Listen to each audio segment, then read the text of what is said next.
C'est merci des bois, on se retrouve pour une vidéo react. Aujourd'hui on va réagir à une vidéo de Casper. Sans plus tarder, c'est parti. Fire spreading all around my room. My world's so bright, it's hard to breathe, but that's alright. Hush. Le principal problème d'un trader débutant lorsqu'il se lance, c'est qu'il ne sait pas quoi utiliser. Sur internet, on nous apprend des centaines de stratégies différentes, entre utiliser des indicateurs techniques, des supports, des résistances, des figure chartistes ou même du price actions. Sauf que la plupart des débutants vont se retrouver complètement perdus, ne sachant pas sur quel concept, stratégie se concentrer. Et à cause de ça, ils vont passer des semaines, voire des mois, sans jamais être profitables. Et oublier petit à petit l'objectif qui s'était fixé, avoir une liberté géographique et financière grâce au trading. Alors vous en faites pas, vous êtes au bon endroit, parce que c'était aussi ma situation à mes débuts. Aujourd'hui, laissez-moi vous dévoiler le concept qui m'a permis de gagner mes premiers salaires grâce au trading, la stratégie la plus rentable qui existe, que j'ai nommée les order blocks. Les gars, vous devez avoir votre propre stratégie, ou alors vous devez vous inspirer d'une autre stratégie, donc la sienne, de la mienne, ou d'une autre personne, et la mettre à votre sauce. Ça ne doit pas être exactement la sienne, exactement la mienne, ou celle de quelqu'un. Vous devez avoir votre stratégie à vous, qui vous convient. Moi aussi les gars, j'étais au SMIC avant. Et pourtant, à l'heure d'aujourd'hui, je génère plus de 10 000 euros par mois.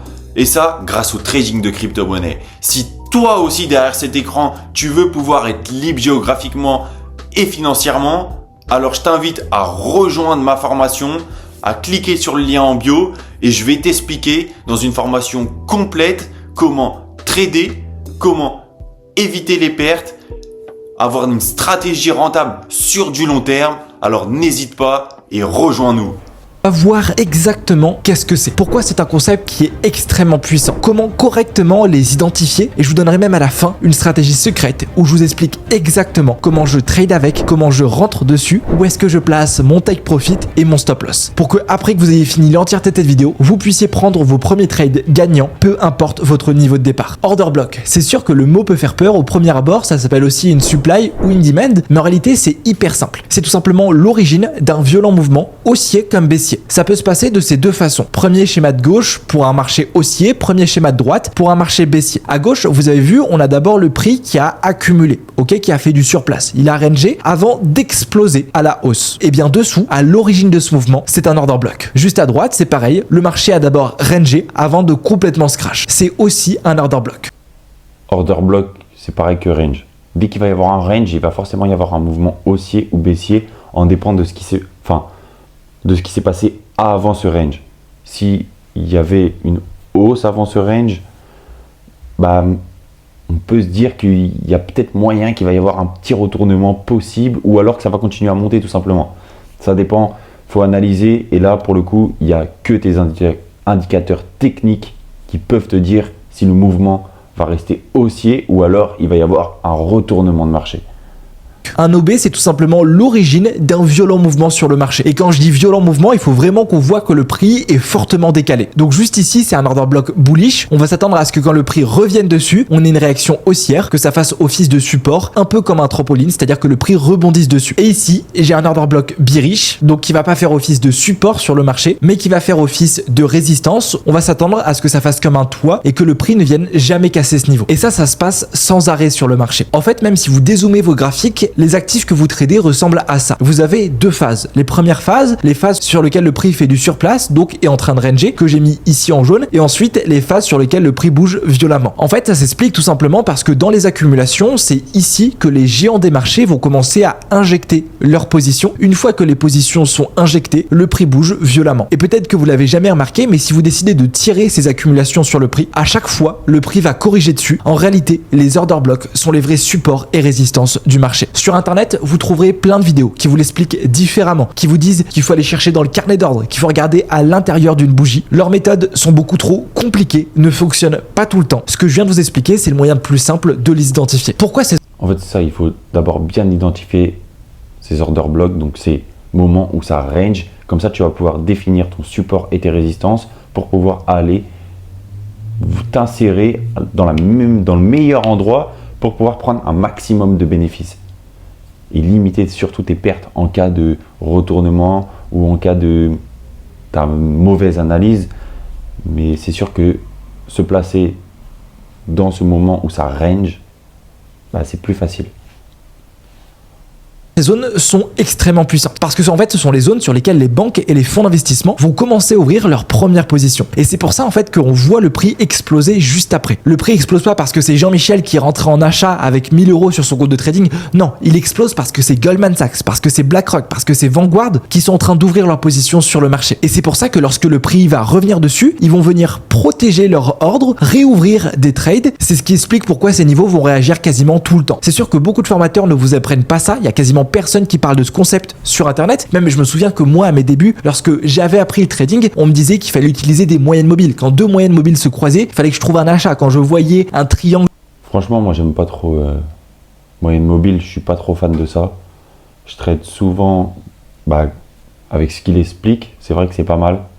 Quand ça range, ça remonte, que ça vient retaper ta résistance ou ton support, c'est le moment où tu viens placer ton ordre d'achat en hausse ou en baisse en fonction de la tendance. Et donc, ça te permet d'être beaucoup plus sécuritaire dans ton trade.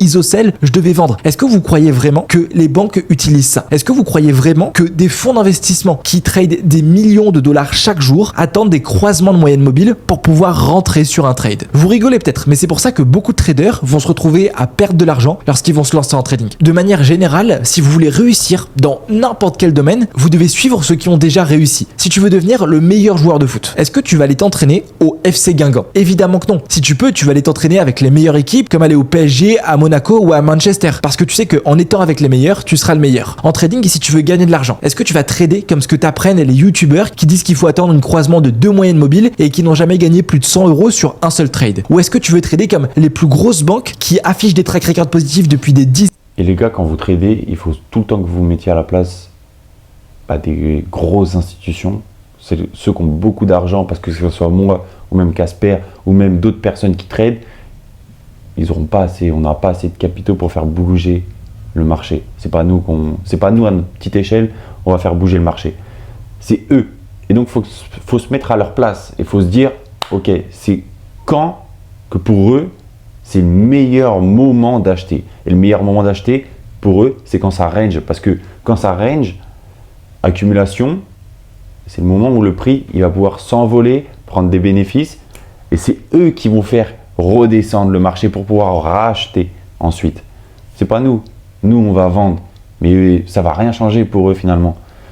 Toi, tu vas aller mettre 100 000 €, même si tu as 100 000 €, tu trades avec 100 000 €, pour eux, c'est des miettes, 100 000 €. C'est rien. Ça se trouve, eux, ils tradent avec 5 millions, 10 millions. Dizaines d'années et qui chaque mois clôture des milliards de dollars de gains. Trader avec ses order blocks, ses supply, ses demand, c'est trader avec elles. Tu sais que BlackRock, Crédit Suisse, Société Générale vont rentrer en achat sur ce niveau. Est-ce que tu vas vendre? Non, au contraire, tu vas acheter avec elles. Tu vas profiter de leur argent pour faire de l'argent. Et c'est exactement ce qu'on fait en tradant ces order blocks. Je vous rappelle que nous, traders particuliers, on est seulement une goutte d'eau dans un océan sur les marchés. On n'est vraiment rien du tout. Si on ne suit pas ces intervenants, il sera impossible pour nous d'anticiper ce genre de mouvement. Sur les graphiques, voici ce que ça donne. Déjà, il faut savoir que ça fonctionne pour n'importe quelle unité de temps et n'importe quel actif que vous voulez trader. Que vous soyez un scalper, que vous soyez un swing trader, que vous fassiez de l'intraday, vous allez pouvoir vous servir de ce concept. Au début, je vous invite à l'utiliser uniquement sur du 1 heure et sur du 4 heures parce que ça va être plus facile pour vous de voir le prix revenir sur vos zones et prendre position sans vous précipiter. Si tu es débutant, ça va être compliqué pour toi pour du scalping. Parce que le scalping, c'est qu'il faut être rapide. Si tu es débutant, tu ne vas pas pouvoir vraiment tout analyser. Il faut que tu aies vraiment une analyse ultra rapide, que tu saches quel outil technique utiliser. Donc si tu utilises Fibo, il faut que tu puisses analyser, que tu vois directement aller où l'accumulation, tu mettes Fibo, que tu saches c'est quoi ton RR et que tu envoies. Mais ça va se passer en quelques minutes.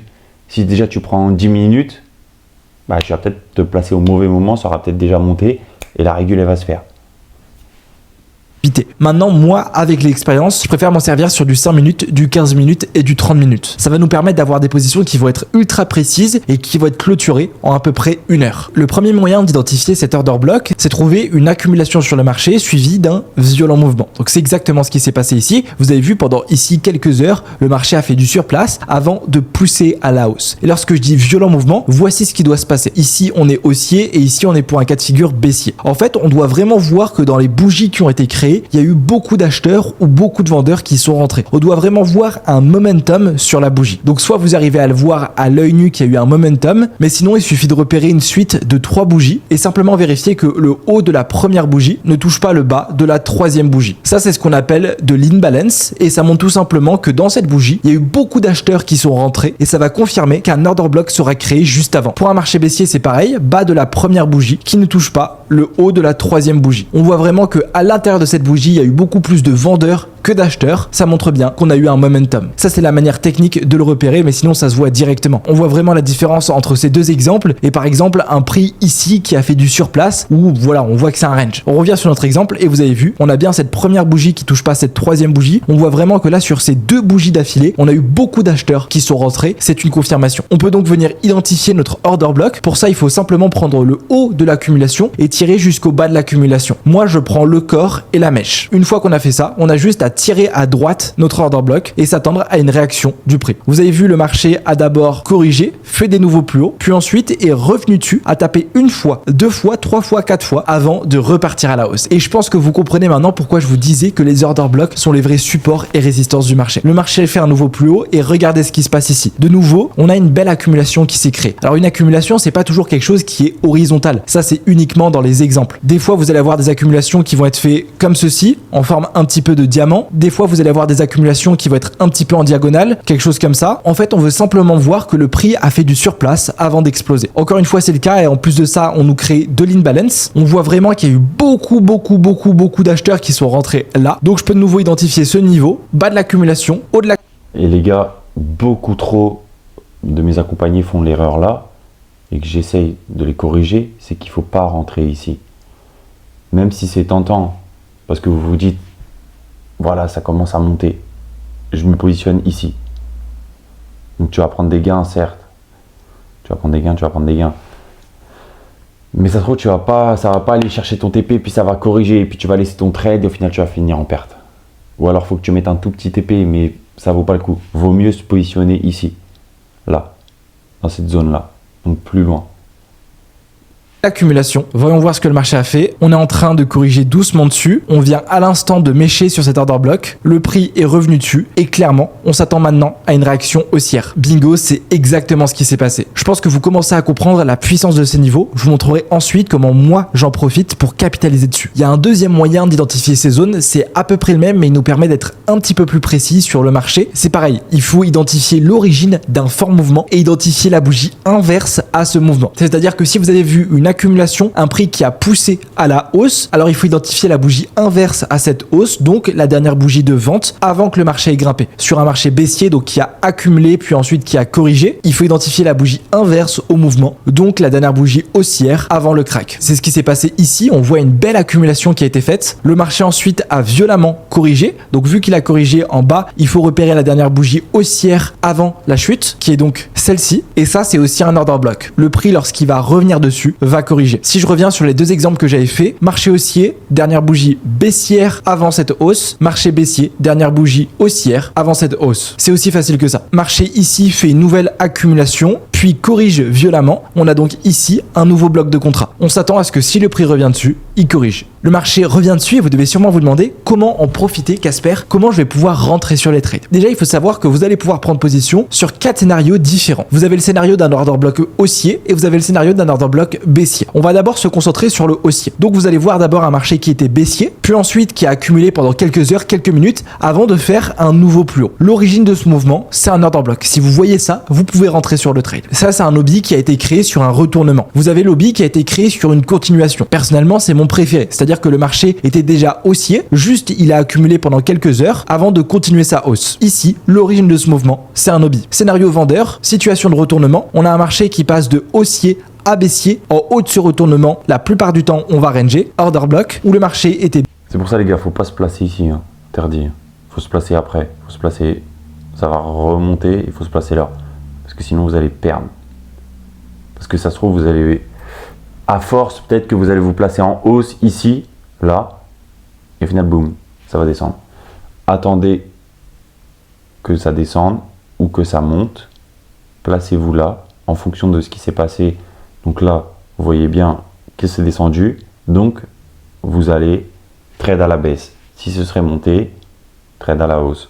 Baissier accumule, continue sa baisse, ici, order block. Vous trouverez uniquement ces 4 scénarios. Une fois que vous avez compris ça, donc là on est dans le scénario d'un marché qui passe haussier à baissier, un scénario de retournement. On a identifié notre order block. Il y a 2 moyens de rentrer sur ce trade. En réalité, il y en a 3. Je vous explique ça à la fin. Le premier moyen, c'est rentrer directement en haut de l'order block. C'est-à-dire que dès que le prix revient sur ce niveau, vous ouvrez votre trade. Le deuxième moyen, c'est rentrer sur les 50% de l'order block. C'est-à-dire que vous avez juste à couper ce niveau en 2 et vous rentrez sur la deuxième moitié de ce niveau. L'avantage de rentrer sur celui-ci, c'est que vos stop loss seront beaucoup plus petits. Donc les rendements que vous ferez par trade seront beaucoup plus intéressants. Et puis surtout, vous allez souvent faire des entrées sniper, c'est-à-dire que le prix, dès qu'il reviendra dessus, corrigera instantanément. L'inconvénient, c'est que des fois, vous allez rater des opportunités parce que le prix ne reviendra pas ici et corrigera directement. Au début, lorsque j'ai commencé à me servir de ces niveaux, j'utilisais que cette stratégie parce que je supportais pas de perdre une position et d'avoir une position perdante. Maintenant, j'utilise plus ce premier scénario sur lequel je rajoute une confirmation. Je vous explique ça juste après. Dans tous les cas, tout le monde est différent en trading. Choisissez l'entrée que vous préférez. Je vous ai dit les gars, à la fin de la vidéo, vous serez exactement tout sur ce concept. Vous aurez plus besoin d'aller chercher des stratégies à droite, à gauche. Vous aurez juste besoin de cette vidéo pour prendre position et être rentable. Comment chaque mois, ces niveaux qu'on repère me permettent de gagner de l'argent. En fait, vous remarquerez qu'avec le temps, en identifiant ces blocs, certains vont réagir et d'autres ne vont pas du tout réagir. Par exemple, celui-ci, on a notre accumulation, le prix a ensuite poussé, le prix est revenu dessus, a fait une petite correction avant de complètement l'exploser. Pourquoi il a complètement explosé? Je vais maintenant vous expliquer ce que j'ai mis des heures à comprendre. Comment identifier des order blocks à très forte probabilité de réussir. J'ai vraiment envie que cette vidéo vous fasse économiser du temps, mais surtout de l'argent. Parce qu'avec ce que je vais vous expliquer maintenant, vous allez éviter une quantité incroyable de stop loss et vous allez savoir exactement comment identifier un order block à très forte probabilité. La règle numéro 1, c'est de ne jamais rentrer sur un order block qui a déjà été touché. Ces 2 niveaux, c'est ce qu'on avait repéré au début. Vous avez vu, le prix est revenu dessus plusieurs fois avant de corriger. Et si on regarde ensuite qu'est-ce que le prix a fait sur ces 2 niveaux, on peut voir que le prix est revenu dessus et les a complètement explosés. Parce que les banques avaient déjà en fait ouvert leur position et donc on s'attend à aucune réaction. À partir de maintenant, si vous voyez un OBI qui a déjà été touché, oubliez-le. Ces niveaux, c'est des supports et des résistances. Cet order block, c'est un peu comme une table. Si le marché revient dessus,